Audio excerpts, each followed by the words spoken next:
Okay, so let's say कि आप अपनी फैमिली के साथ किसी होटल में जाते हो और वहां पर उनके साथ एक क्वालिटी टाइम स्पेंड कर रहे हो, लेकिन अचानक आपको पता चलता है कि वहां पर कुछ टेररिस्ट्स ने अटैक कर दिया है और आपकी पूरी फैमिली को वो मार सकते हैं। तो सवाल यह है कि आप क्या करोगे? अगर आप सोच रहे हो कि यार उस टाइम देखा जाएगा या फिर मेरे साथ ऐसा नहीं होगा, तो ये एक बहुत बड़ी बेवकूफी है, क्योंकि 26 नवंबर 2008 में ताज में ऐसा ही हुआ था। और इवन 20 साल तक यूएस नेवी सील में काम कर चुके क्लिंट एमर्सन अपनी बुक 100 डेडली स्किल्स में कहते हैं कि मोस्ट प्रोबेबली हमारी लाइफ में कभी ना कभी ऐसी सिचुएशन जरूर आएगी जिसके लिए हमें पहले से ही पता होना चाहिए कि अगर कभी ऐसा हुआ तो हमें एग्जैक्टली करना क्या है। और अगर हम टेररिस्ट वाला एग्जाम्पल ले तो क्लिंट एमर्सन बोलते हैं कि इस केस में सबसे बहादुरी वाला काम ये होगा कि हम 3 स्टेप एल्गोरिथम को फॉलो करें, जिसमें सबसे पहला स्टेप कहता है रन, यानी भागो। Yes, you heard it right. हमें कोई हिंदी मूवी की तरह लड़ना नहीं है, बल्कि पहला स्टेप ये है कि उस सिचुएशन को कंप्लीटली अवॉइड करो। इसीलिए जब भी हम किसी रेस्टोरेंट में किसी नए शहर में बैठे हैं तो हमें हमेशा पहले से पता होना चाहिए कि अगर कुछ मिसहैपनिंग हो जाती है तो हमें कहां से भागना है, और अगर टेररिस्ट वगैरह गन के साथ हैं तो हमें जिगजैग पैटर्न में भागना है ताकि वो सीधा हमारी तरफ एम ना कर पाए। सेकेंड स्टेप कहता है हाइड, यानी अगर हम भाग नहीं सकते तो हमें कोशिश करनी है कि हमें कहीं छुप जाना है कवर के अंदर। कवर वो चीजें हैं जो बुलेट्स को रोक सकती हैं, जैसे कि पिलर्स या कोई मोटी दीवार, लेकिन हो सकता है कि हम टेररिस्ट के साथ किसी ऐसी जगह पे बंद हो जाए जहां पर सिर्फ हमारे पास 2 ऑप्शन हो, फाइट और डाई। और सिर्फ इस सिचुएशन में हमें ये थर्ड स्टेप फॉलो करना है जो कहता है फाइट। अब लड़ने का एक ही तरीका है और वो ये है कि हम भी आसपास जो चीजें हैं उनमें से किसी चीज को हथियार बनाएं। वैसे तो क्लिंट रेकमेंड करते हैं कि हमारे पास पहले से कुछ ना कुछ होना चाहिए, जिसे हम एवरीडे किट कहते हैं। इस एवरीडे किट में सबसे पहली चीज आती है पेन। अब हम में से कई लोग सोच रहे होंगे पेन,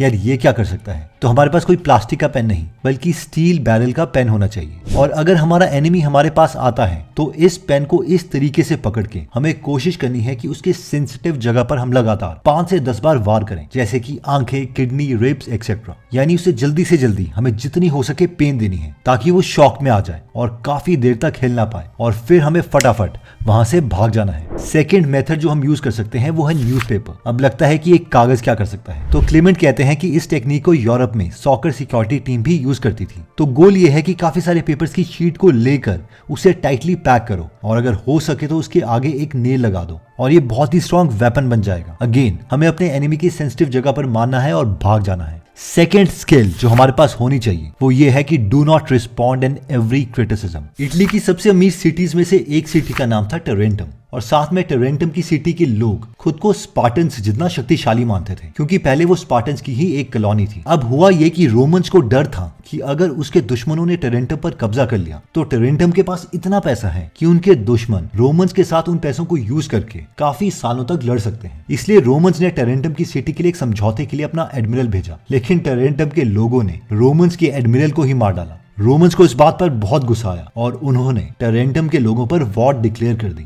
टोरेंटम की एक प्रॉब्लम थी कि उनके लोग बहुत सुस्त थे, उनके पास कोई रियल आर्मी नहीं थी, इसलिए उन्हें कोई और आर्मी का जनरल चाहिए था जो उनकी तरफ से रोमन्स के साथ लड़ाई कर पाए। स्पार्टन्स अपनी लड़ाइयों में बिजी थे, इसलिए वो टोरेंटम्स की मदद नहीं कर सकते थे। टोरेंटम्स ने एक बहुत ही स्किल्ड वॉरियर चुना और इस राजा का नाम था पेरस। पेरस अलेक्जेंडर द ग्रेट के सेकंड कजन थे, और बहुत से लोगों का मानना था कि पेरस अलेक्जेंडर की तरह ही एक ग्रेट वॉरियर है। पेरिस को मनाने के लिए टोरेंटम्स के लोगों ने उससे काफी वादे किए कि वो उसे बहुत से पैसे देंगे, इवन रोमन्स के साथ लड़ाई करने के लिए एक स्ट्रॉन्ग आर्मी देंगे, और अगर पेरिस ये लड़ाई जीत जाता है तो वो इटली का राजा बन सकता है, एंड सो ऑन। ये सब सुन के पेरिस लड़ाई के लिए मान गया, लेकिन जब वो अपनी आर्मी लेके आया तो उसने देखा कि टोरेंटम्स के लोगों ने उसका बेवकूफ बनाया है और उनके पास कोई आर्मी है ही नहीं। ये देखकर उसने खुद ही वहां के कुछ लोगों को रिक्रूट किया और आर्मी तैयार करी। जब रोमन्स के साथ उसकी पहली लड़ाई हुई तो पेरिस हाथी लेके आ गया, और रोमन्स ये देखकर डर गए क्योंकि उन्होंने हाथी के ऊपर बैठे हुए सोल्जर्स के साथ कभी भी लड़ाई नहीं की थी, जिसकी वजह से पेरिस ये वॉर जीत गया। लेकिन इस लड़ाई में उसके मेन जनरल्स मारे गए। इस वॉर के तुरंत बाद ही रोमन्स ने एक और आर्मी पेरिस के साथ लड़ने के लिए भेज दी। पेरिस की आर्मी ने रोमन्स को दोबारा से हरा दिया, लेकिन इस वॉर के बाद उसे बहुत चोटें आई और उसने ये तक कह दिया कि अगर एक और बार हमने रोमन्स को हराया तो हम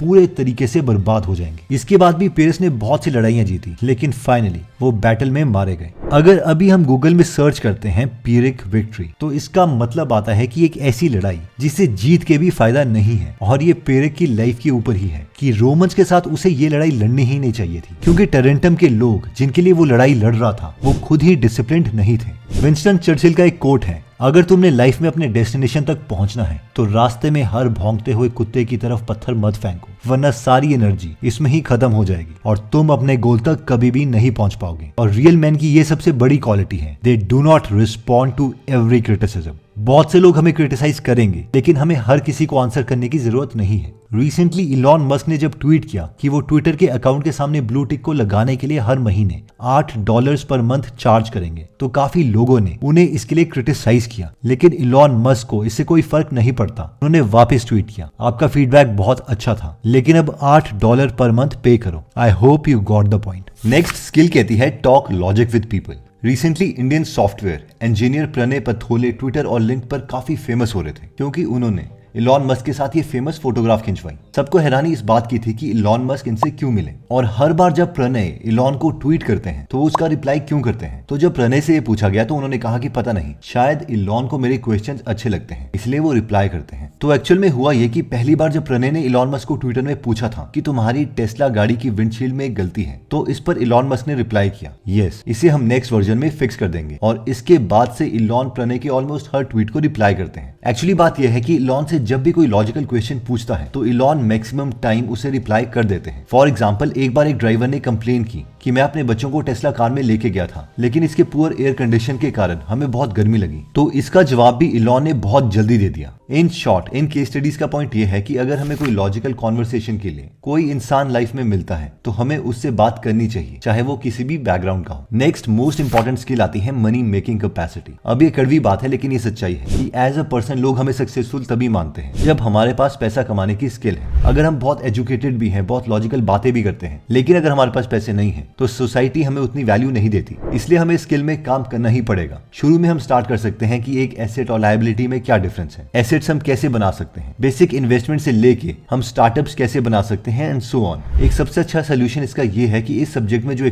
assume that the person you are listening to might know something that you don't. मेरा एक फ्रेंड है जिससे मेरी कुछ महीने पहले अमेज़न क्लाउड से रिलेटेड स्किलिंग के बारे में बात हो रही थी। तो ऑब्वियसली कंप्यूटर्स मेरी स्ट्रीम नहीं है, बट मेरे कुछ पॉइंट रखने के बाद ही इमीडिएटली उसने मुझे रोक दिया और अपना पॉइंट रख दिया और कहा, भाई ऐसा नहीं है, मैं ये सारी चीजें जानता हूँ, मैं इवन इसे पढ़ाता भी हूँ। बाद में जब मैंने अपनी टेक्निकल टीम से बात करी तो उन्होंने कहा कि इस केस में आप ठीक थे। तो मुझे एक इंसिडेंट याद आया एवरीडे एस्ट्रोनॉट यूट्यूब चैनल का, जिसमें यूट्यूबर टिम टॉड एक बार इलॉन मस्क का इंटरव्यू ले रहे थे और उन्होंने इलॉन मस्क को उनके स्पेसएक्स के रॉकेट्स के बारे में एक कमी बताई। तो इलॉन मस्क ये भी सोच सकते थे कि इस यूट्यूबर को इस सब्जेक्ट के बारे में कुछ नहीं पता, मैं इसकी बात क्यों सुनूं, लेकिन ऐसा हुआ नहीं। उन्होंने टिम की बात सुनी और एक्चुअल में अपने रॉकेट्स में इंप्रूवमेंट्स की। In short the point is कि जो दूसरा आदमी है उसे कुछ ऐसी बात पता हो सकती है जो हमारे ब्रेन ने कभी भी नहीं सोची। इसलिए पहले हमें सबकी बात सुन लेनी चाहिए, बेशक उसके बाद दिमाग में किसी लॉजिकल आर्ग्यूमेंट से उसे बकवास समझ के इंप्लीमेंट ना करो। नेक्स्ट स्किल आती है कम्युनिकेशन स्किल्स। अगर हम कॉन्फिडेंटली अपने आइडियाज किसी के सामने नहीं रख सकते तो लाइफ में सक्सेसफुल होने के चांसेस बहुत कम हो जाते हैं। कम्युनिकेशन स्किल्स की जब हम बात करें तो मैक्सिमम लोग सोचते हैं कि इसमें हमें बोलने आना चाहिए, लेकिन अगर हम एक एवरेज स्पीकर भी हैं तो हम एक अच्छी कम्युनिकेशन के लिए 2 और काम कर सकते हैं। इसमें पहला काम यह है कि हम अपने बॉडी पोस्चर को अच्छा रखें। 12 रूल्स ऑफ लाइफ बुक के ऑथर जॉर्डन पीटरसन कहते हैं कि एक स्ट्रॉन्ग बॉडी का मतलब होता है सर्वाइव करने के ज्यादा चांसेस होना। आइए लॉबस्टर यानी केकड़े की बात करते हैं। समुद्र के नीचे गहराई में सर्वाइव करने के लिए उसे बहुत संघर्ष करना पड़ता है। एक अच्छे पोस्चर वाला केकड़ा अपने एरिया का विनर होता है, वो आसानी से अपने शिकार को फंसा सकता है। दूसरी ओर एक झुका हुआ केकड़ा हमेशा एक लूजर ही होता है, वो कहीं भी ज्यादा लंबे समय तक सर्वाइव नहीं कर सकता। ऐसे में उसे एक नए और दूसरे एरिया की तलाश रहती है। अगर वो खुद को नहीं बदलेगा तो वो हमेशा एक बेघर केकड़ा ही बना रहेगा और शायद उसे कोई भी साथी ना मिले। इंसान भी इस केस में बिल्कुल केकड़े की तरह है। खुद को लूजर मत बनने दो। अच्छे मौके के दरवाजे हमारे लिए सिर्फ तब खुलेंगे जब हमारे थॉट्स पॉजिटिव होंगे। तो अपने कंधों और सर को झुकाए बिना स्ट्रेट खड़े होना शुरू हो जाओ। अपनी बॉडी में सेरोटोनिन हार्मोन का लेवल बढ़ाने की कोशिश करो। कम्युनिकेशन में सेकंड स्टेप आता है लिसन। एक लड़का बहुत ही शर्मीला था। वो हमेशा अपने आप को कोसता था कि वो एक नीडर कम्युनिकेटर क्यों नहीं बन पाता,